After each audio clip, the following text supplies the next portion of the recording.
My marriage to Sarah was perfect. Or so I thought. For 7 years, she was everything I could ever want. She was beautiful, wildly successful, and never forgot a single anniversary. Our life together was a dream.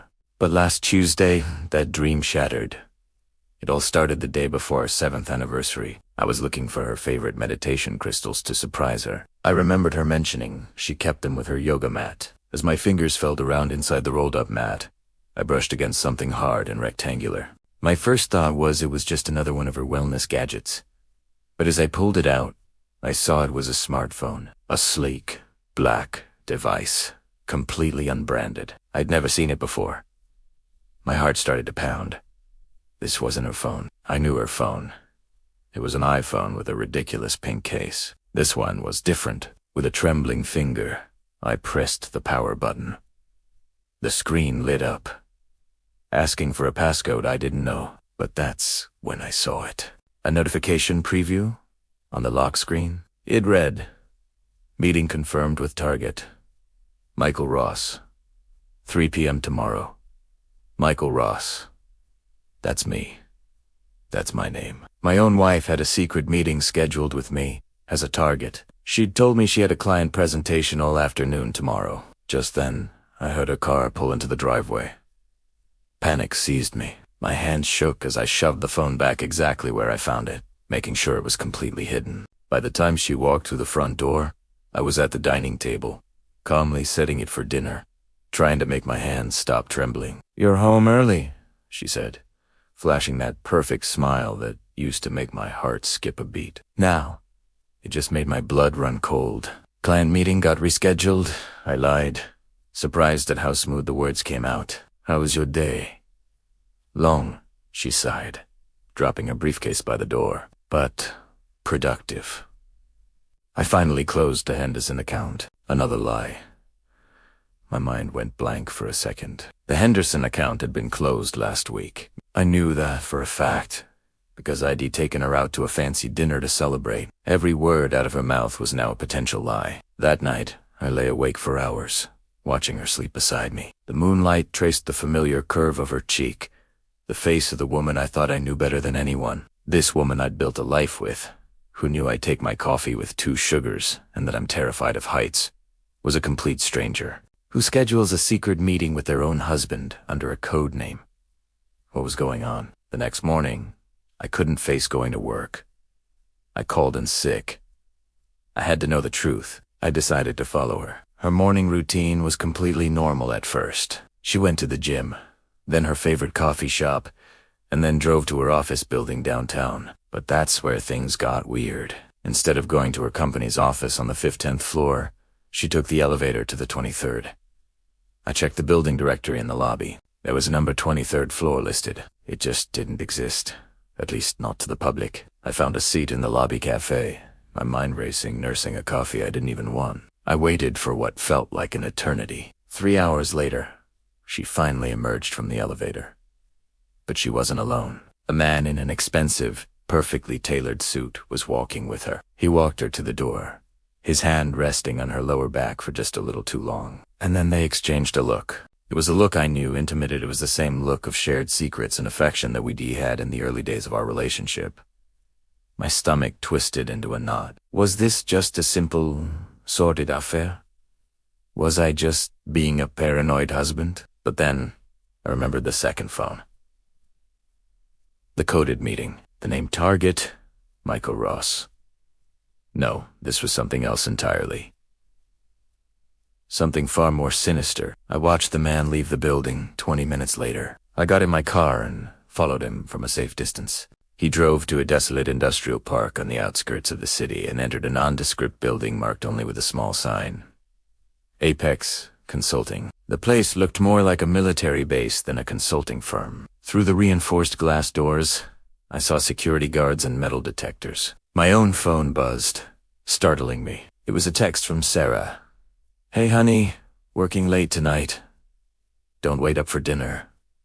My blood ran cold. For the hell of it, I checked the location sharing app we had set up for safety. Her location dot showed her at a Mexican restaurant across town, the same place we'd had our first date. Except I was staring right at her car. It It was parked not 10 feet away from me, right in the Apex Consulting parking lot. I drove home in a daze, my mind struggling to connect the dots. The lies were too perfect, too systematic. This wasn't the messy chaos of an affair. This was calculated. This was a mission. That night, I waited until she was sound asleep, her breathing deep and even. I slipped out of bed and went to her home office. Her laptop was, of course, password protected. But as I frantically searched her desk, my fingers brushed against a hollowed-out book on the shelf. Tucked inside wasn't cash or old letters, but a plastic key card. It had no name, no photos, just a logo. The Apex Consulting logo. The next day, my heart pounding in my chest, I drove back to the industrial park. I walked up to the building, took a deep breath, and swiped the key card. A green light flashed, and the turnstile clicked open. The security guard barely gave me a second glance. I was in. I got into the elevator and pressed the button for the 23rd floor. The doors opened to a scene straight out of a spy movie. It was a high-tech command center. Glass-walled offices, people in lab coats rushing around, and dozens of massive screens displaying what looked like global financial markets and news feeds. And there, standing in the center of it all, was my wife. She was pointing at a massive screen, briefing a group of serious-looking people. A dossier was displayed on the screen, and on that dossier was my picture. I ducked behind a large potted plant, my heart hammering against my ribs so hard I thought they would hear it. I squinted to read the text on the screen. It was all there, my entire life mapped out in excruciating detail. My gym schedule, my work patterns, the route I take to work, even a log of my weekly phone calls to my mother. And then I saw the heading at the top of the screen, in bold, chilling letters: Operation Dopog, Neger Phase 3. Replacement. Replacement. The word echoed in my mind. I watched the woman I married calmly, discussing the logistics of how to replace me. With who? Or what? My mind was reeling. 7 years of marriage. 7 years of carefully constructed lies. Had I ever really known her at all? I started backing away slowly, trying to get back to the elevator without being seen. One had to get out of there. But just as I reached the elevator bank, a hand fell firmly on my shoulder. I froze. I turned around to find the man in the expensive suit, the one I'd seen with Sarah yesterday. He was smiling at me, but his eyes were as cold as ice. "Michael Ross," he said, his voice smooth and menacing. His grip on my shoulder tightened. "We've been expecting you. Sarah, we'll be so pleased you decided to join us." The elevator doors dinged open behind him. Two large, imposing men stepped out and immediately flanked me, blocking any chance of escape. I was trapped. "Don't worry," the man said, his chilling smile widening. "This will be much easier if you come quietly. After all, you're the guest of honor." As they began leading me down the hallway, towards the room where my wife stood waiting, the terrifying truth finally hit me. The woman I loved didn't just have secrets. She was Asterisk a secret, and I was about to find out what happens when the mission requires eliminating the husband. I thought Sarah was having an affair. I followed her to a building that looked abandoned, hoping to catch her in the act. But instead of finding her with another man, I was grabbed by two imposing guards and escorted into a stark white room. The air was cold, sterile, smelling like a hospital. Across from me, a man in a sharp suit, Mr. Evans, looked down to me. "Let's start with what you think you know, Michael," he said. I figured there was no point in lying. They'd already caught me. I told him everything: the secret second phone I found, the file on me labeled replacement, the lies about her job. Evans just nodded, completely unfazed. "Sarah does work in marketing, Michael," he explained calmly. "Just not the kind you're thinking of. And the replacement is not what you think either."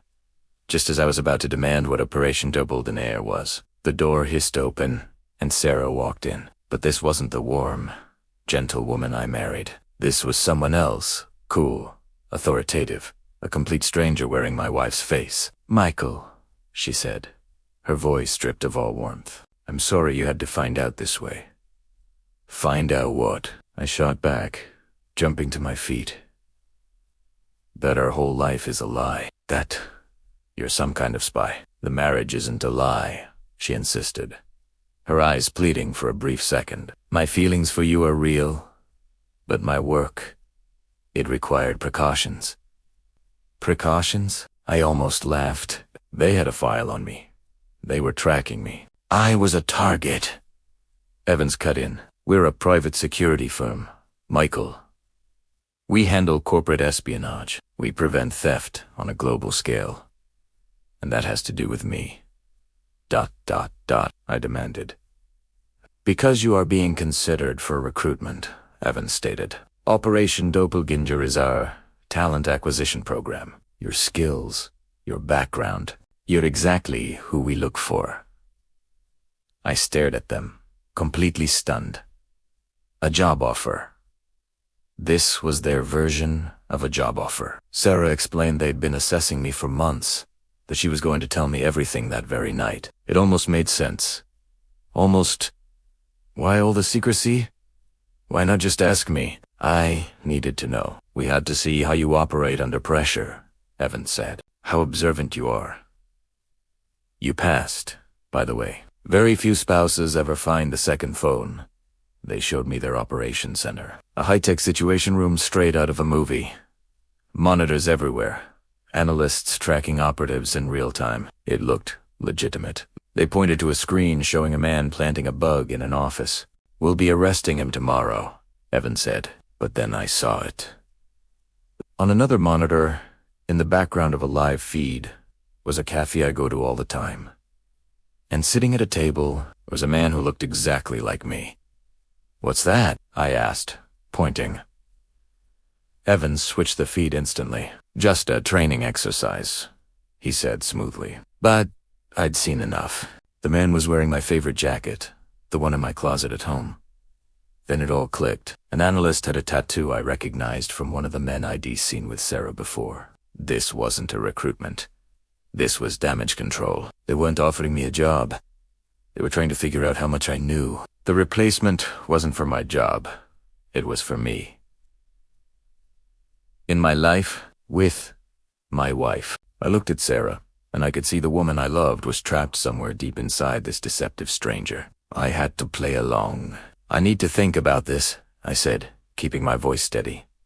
Evans agreed, his eyes narrowing just a little. He told Sarah to take me home. The drive was silent, filled with unspoken tension. I could see the fear in her eyes. Not for me, but for what I might do. At home, she made me tea, our familiar routine feeling like a twisted joke. As she handed me the mug, her hand trembled. She was afraid. I knew then for certain that everything they had shown me was a performance. I drank the tea, playing the part of the confused husband. But in my head, a new plan was forming. They had made a critical mistake. They had underestimated me. I needed proof, undeniable proof of what they were really doing. And I knew exactly where I was going to find it.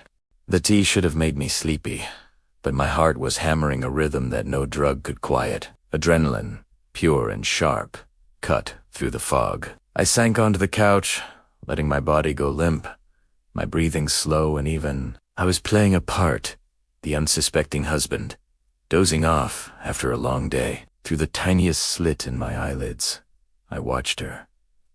Sarah, my wife, she moved like a phantom, a whisper in the quiet house. I saw her pick up her phone, her back to me.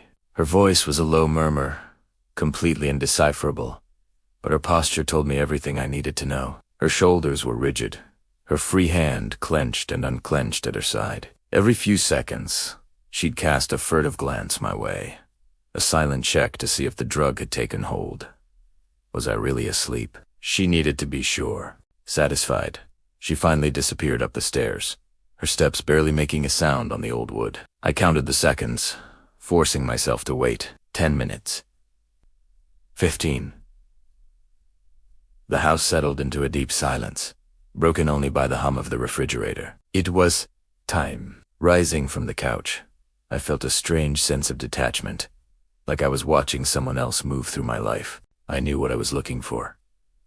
The second phone, the real phone. If I was being monitored, If this whole life was a carefully constructed stage, that device was the script. It held the truth. My first stop was the guest room, where I'd found her snooping before. The yoga mat was there, rolled neatly in the corner. Primera un roid italiano empty. Of course, she wasn't careless. Finding me there once had been a warning, a sign that her carefully managed world was starting to fray at the edges. She would have moved it immediately. I had to stop thinking like a husband. I had to think like her. Like an operative. Where do you hide something you never want found? Something that could destroy everything. My mind raced, sifting through memories, searching for a clue, a hint, anything. And then it hit me. Paris. Our anniversary last year. We'd stayed in this quaint little boutique hotel, a place filled with old-world charm. I remembered the closet in our room had a false bag, a hidden panel for storing valuables. Sarah had been fascinated by it. I wish your house had something so clever, she'd said, her eyes sparkling with what I thought was innocent admiration. A joke. 2 weeks later, while she was away on one of her many business trips, I'd built one for us. A secret of my own. I installed a hidden compartment in the back of our bedroom closet, a perfect replica of the one in Paris. It was meant to be a surprise, a place for us to keep special things. She never knew I did it. Or so I had thought. Was it possible she knew all along? I moved up the stairs, my feet silent on the runner. Steam was seeping from under the bathroom door, the sound of the shower a steady hiss. Sarah was occupied. It was my chance. I slipped into her walk-in closet, the scent of her perfume hanging in the air, a scent that now felt alien, dangerous. The back wall was paneled in dark, cherried wood. I ran my fingers along the surface, feeling for the seam, the almost invisible line I had so carefully crafted. There, my fingers found the slight indentation. With gentle pressure, the panel slid open without a sound, and my breath caught in my throat. It wasn't empty. Lying on the small shelf was the black burner phone I'd been searching for. But that wasn't all. Next to it were 2 passports. One was in Sarah's name, but the photo was of a woman I'd never seen before, a stranger with cold, hard eyes. The other passport was in my name, with my photo, but the name printed below it was Michael Ross. The employer listed was Apex Consulting. My blood turned to ice. Beneath the passports lay a small, sleek handgun and a single black USB drive. This wasn't corporate security. This was something else entirely. Corporate guys don't need fake identities, clandestine weapons, and hidden compartments in their own homes. My hands were shaking, but my mind was unnervingly clear. I took the phone and the USB drive. I left the gun and the passports, sliding the panel shut, leaving everything else exactly as I'd found it. The water was still running in the bathroom as I crept back downstairs. I went straight to my home office and locked the door, my heart pounding against my ribs like a trapped bird. With trembling fingers, I plugged the USB drive into my laptop.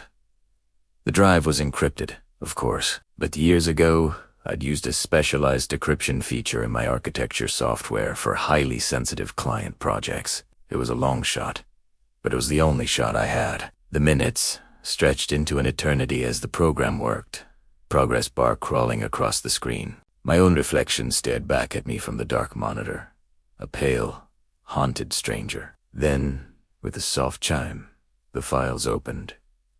What I saw made my stomach plummet. It was a cascade of information that shattered my world. Financial records, documenting massive transfers of money into anonymous offshore accounts, all linked to Apex Consulting. And then, the photos, surveillance photos of me, taken over the past year. Me at the grocery store, me at the gym, me laughing with friends at a cafe. Some of the pictures were taken from angles that were impossible, unless they were cameras hidden inside our own home. My sanctuary, my prison. But the final document was the one that stopped my breathing. It was a file titled Extraction Protocol. My name was at the top. The text below described me as aware and unstable. It detailed a series of steps. The recommended action was containment and assessment. My mind reeled. Containment. And if the assessment determined I was a security risk, if I knew too much. The final order was clear. Chillingly clear. Neutralize and replace. Replace. There was that word again. The word from the phone call. It wasn't about replacing a team member at work. It was about replacing me. The truth was colder and more terrifying than anything I could have ever imagined. My life, my marriage, my very identity. It was all a lie, and the people who wrote that lie were now deciding whether I would live or die. The replacement plan was horrifyingly detailed, laid out with chilling precision. They had a look-alike Ready the Man I'd seen on that surveillance feed. They had studied everything about me, my mannerisms, my speech patterns, even the way I signed my name. They were prepared to slot him directly into my life. And according to the documents, my wife, Sarah, was scheduled to transition to him right after my departure. Upstairs, the shower stopped. I had minutes, at most. My heart hammered against my ribs as I copied the most damning files to a secure cloud account I used for work. Then, with practiced speed, I erased every trace of my activity from her phone and the USB drive. I slid them back into the hidden compartment just as Sarah came downstairs, her hair still damp, dressed in casual clothes. "You're awake," she said. Her eyes scanned me, a little too carefully. "I thought that tea would help you sleep." I made my voice shake. "Hustalit." "I had a nightmare," I said, "about all this. Apex stuff. It's just a lot to process." Her expression softened, a well-rehearsed mask of concern. "I know, baby. I'm so sorry you got dragged into this." She moved closer, placing her hands on my shoulders. "But we can be a real team now. No more secrets." The irony was so thick it felt like I was choking on it. Every word she spoke was a lie. Every touch was a cold calculation. I couldn't help but wonder, how long had she been playing this part? Since our wedding day? Our first date? Was any of it ever real? "I need some air," I said, pulling away as gently as I could. "I'm just going to take a walk, clear my head." Her smile never reached her eyes. "Of course, take all the time you need." I knew she was letting me go, because they were tracking me. That second phone, the one she found, had to be bait. Now they were watching, monitoring where I went, who I called. This was another test. I walked toward the park near our house, tracing the same route we used to take with our dog before he passed away last year. The memories felt tainted now, like artifacts from a life that wasn't mine. I made a show of it, slumping onto our usual bench and burying my head in my hands, a portrait of a troubled husband. But all the while, I was scanning. I spotted them immediately. Two of them. A woman on a nearby bench, pretending to read a book, but her page never turned. And a man walking a dog that seemed more interested in sniffing the air than its owner was in walking it. I pulled out my personal phone and did what any distraught man would do. I called my brother. Or at least, that's what it looked like. In reality, I was dialing Mark, an old college friend who'd gone into private security. I made sure my voice carried just enough for any hidden mics. "Mark, it's Mike," I said. "I'm having some marriage problems. Can we meet tomorrow? I could really use some advice." We set a time for lunch, near my office, a public place, with plenty of exits. As I was talking, I was also typing a hidden message into my phone's notes app. Apex Consulting. Emergency. Check cloud files. Password. Our college football win year? Mark would get it. We'd used similar codes back in our fraternity days for less serious emergencies. When I got back home, the scent of garlic and basil filled the air. Sarah was in the kitchen, cooking my favorite pasta dish. The scene was so perfectly domestic, so convincingly normal, that for a split second, I almost believed it. "Feel better?" she asked, stirring the sauce without looking up. "A little," I replied. "I talked to my brother. He thinks I should consider your job offer." I saw her shoulders relax just a fraction. "That's great, honey." "I really think you'll." Her phone buzzed on the counter. She glanced at it, and for a nanosecond, her mask slipped. A flicker of something tight and controlled crossed her face before she smoothed it back into a placid smile. "Work thing. Nothing important." But I knew. They'd monitored my call. They knew about my meeting with Mark. The game was accelerating. They were pushing me, trying to corner me. That night, lying in bed next to her, her back turned to me, I felt a strange sense of calm. The thought that this might be one of our last nights together in this house, in this life, should have filled me with sadness. Instead, all I felt was a cold, clear certainty. They thought they were manipulating me, herding me like a sheep toward their desired outcome. But they'd made a critical error. They'd underestimated me. They forgot that architects don't just design buildings. We understand structures. We find the weak points, and we know exactly how to make things collapse. Tomorrow, I would meet Mark. Tomorrow, the demolition would begin. And Sarah, the woman sleeping beside me, the stranger I'd called my wife for years, she was about to learn that some targets fight back. Thanks for watching. If you're intrigued by where this story goes next, make sure to hit that subscribe button and turn on notifications so you don't miss a thing. I'll see you in the next one. The morning felt like I'd just walked onto a stage, right in the middle of a play where everyone knew their lines except for me. Sarah, my wife, was making pancakes. Blueberry, my favorite. She acted like everything was perfectly normal, like we were just another couple casually discussing my career change over breakfast. But every smile she gave me felt rehearsed. Every laugh was note perfect, but completely hollow. I was thinking, she said, pouring a river of maple syrup over the stack. If you join Apex, we could finally take that vacation to Bali. No more separate work trips for us. The irony was so thick you could taste it, almost as sweet and sticky as the syrup. That sounds amazing, I replied, doing my best to play along. I'm actually meeting Mark for lunch today, just to get his perspective on things. Her smile tightened, just for a second, but I saw it. Good idea, she said. Mark's always been so level-headed. She knew.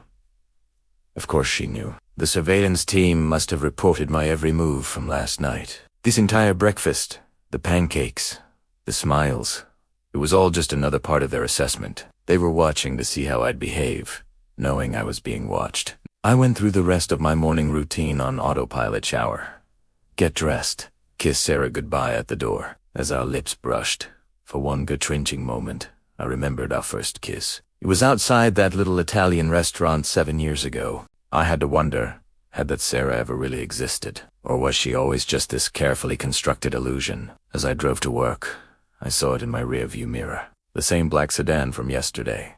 Just 2 cars back. They weren't even trying to be subtle anymore. I just kept driving my normal route, parked in my usual spot, and went up to my office at the architecture firm. But I didn't stay. I used the emergency stairs, a little trick I'd picked up during a fire drill, and slipped out through the basement loading dock. I doubled back through the connected office building and came out on the next block over. From there, I hopped on the subway to meet Mark. He was already at the restaurant when I got there, and his face was grim.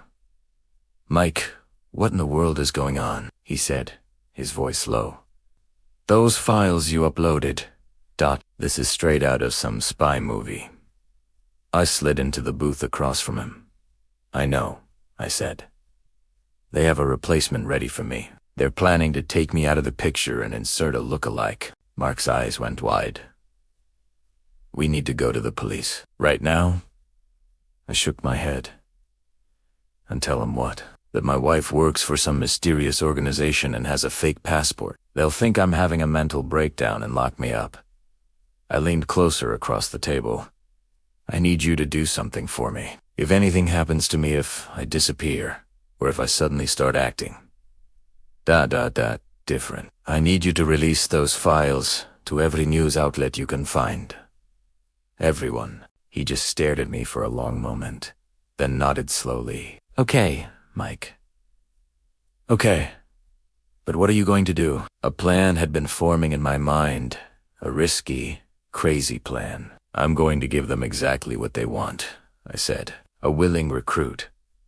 I laid out the whole thing for him. Mark would wait outside the Apex building with his phone, ready to send those files. If I wasn't out in 2 hours, or if I texted him our emergency code word, he'd unleash everything. When I got back to my office building, walking right in through the front entrance, this time, The black sedan was still parked across the street. They hadn't even noticed I was gone.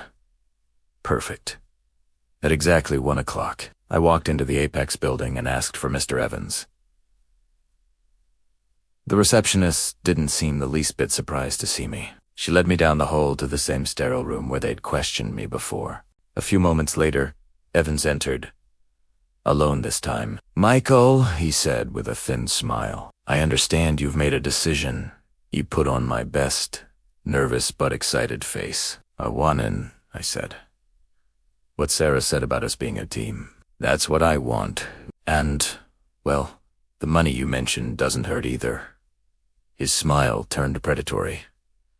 "Excellent. We had a feeling you'd come around." He led me through another series of secure corridors, into a different part of the building. This area looked completely different, more like a hip-tech startup. It had an open floor plan, colorful furniture, and was filled with young people typing away at computers. "This is our operations center," Evans explained. "Most of our work happens right here. Corporate intelligence, threat assessment, security analysis."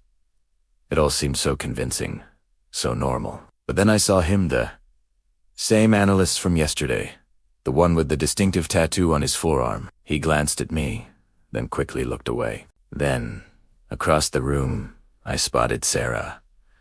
She was talking with a small group of people, but when she saw me, she excused herself and walked over. "You made the right choice," she said, kissing my cheek. Her lips felt like ice against my skin. "I realized you were right," I told her, trying to sound sincere. "We should be a team. No more secrets." She smiled, but her eyes were cold and watchful. "No more secrets." They gave me the grand tour, showing me various departments and explaining their work. It was all perfectly plausible, but the little details just didn't add up. The excessive security for a simple consulting firm, the armed guards at every single entrance, the way everyone's eyes seemed to follow me as I moved through the room. It was unnerving. Finally, Evans took me to an office. "This will be yours, if you decide to join us," he said. "We just need to complete the final assessment." The office had a spectacular view of the city, floor-to-ceiling windows. On the desk sat a contract and a pen. "Standard employment agreement," Evans said casually, "with all the usual confidentiality clauses." Of course. I picked up the pen, pretending to scan the document, but my eyes were darting around the room, taking everything in. I saw a vent near the floor, a security camera tucked into the corner, and the door looked like it was reinforced steel. This wasn't an office. It was a cell, just a very fancy, well-disguised cell. "I do have one question," I said, putting the pen down. "About the replacement plan." Evans's smile didn't falter, but his eyes turned to chips of ice. "What about it?" he asked. "Well," I said, "if I'm joining the team, why do you need someone who looks exactly like me? And why was Sarah scheduled to transition to him?" The room went completely still. Sarah, who had been standing near the door, took a tiny, almost imperceptible step backward. "That was just a contingency plan," Evans said smoothly. "In case you chose not to join us, it's standard procedure." I shook my head. "Standard procedure to replace me with a doppelganger and have my wife just continue her life with him? I don't think so. I think the replacement is still the plan. I'm just not supposed to know about it." Sarah finally spoke up, her voice trembling slightly. "Michael, you're being paranoid. We love each other. Why would I ever want to replace you?" That was my cue. I turned to face her directly. "Because you're not Sarah," I said, my voice quiet but firm. "The real Sarah Mitchell died in a car accident 6 years ago, 2 months before we met. I saw the death certificate. I found it last year when I was helping your mother move. She broke down and told me everything. She told me she'd lost her only daughter. The color drained from her face. She was completely white. That's not true. But we both knew it was. The game was over. Thank you so much for watching all the way to the end. I truly appreciate you spending your time with this story. If you enjoyed it, please consider hitting that like button and subscribing to the channel for more content like this. It really helps a lot. See you in the next one. "I always thought you were just using an alias," You know, for security reasons. A little paranoid, maybe. But in our line of work, it made a strange kind of sense. But it was always more than that, wasn't it? You weren't just using a fake name. You completely replaced the real Sarah Mitchell. This assessment is over, Evans said. His voice clipped, already moving toward the door. He was always their loyal bulldog. No, I replied, my own voice quieter than I expected, but firm. It's just beginning. My thumb hovered over the screen of my phone, over the text I'd already drafted to Mark. It was just one word. Now. I pressed send. Then I finally looked up. Really looked at the woman I had called my wife for 7 years. The police are on their way, I told her. So are several news agencies. I sent them everything, the offshore accounts, the surveillance photos I took, the replacement protocol documents. It's over. And for the very first time, I saw a flicker of genuine emotion on her face. It wasn't anger. It wasn't even fear. It was something that looked a lot like ...